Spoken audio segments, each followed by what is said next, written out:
भगवान राम ने रावण का वध किया था, लेकिन क्या आप ये जानते हैं कि रावण के मरने के बाद उसका अंतिम संस्कार किसने किया? भगवान श्री राम ने रावण का वध कर उसके पूरे कुल का सर्वनाश किया था। रावण शिव भक्त, राजनीतिज्ञ, महापराक्रमी योद्धा, अत्यंत बलशाली, शास्त्रों का प्रखर ज्ञानी और विद्वान था।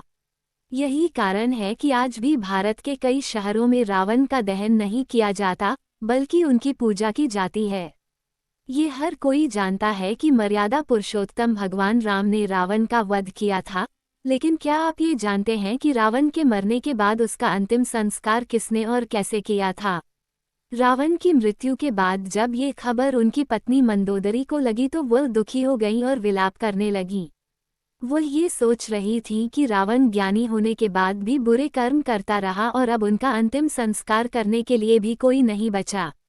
विभीषण ने भी रावण के अंतिम संस्कार करने से कर दिया था मना। विभीषण वैसे तो रावण की मृत्यु से काफी दुखी थे, लेकिन जब भगवान राम ने उन्हें शांत कराकर रावण का अंतिम संस्कार करने को कहा तो उन्होंने अंतिम संस्कार करने से मना कर दिया और कहा कि वह एक भाई के रूप में राक्षस था।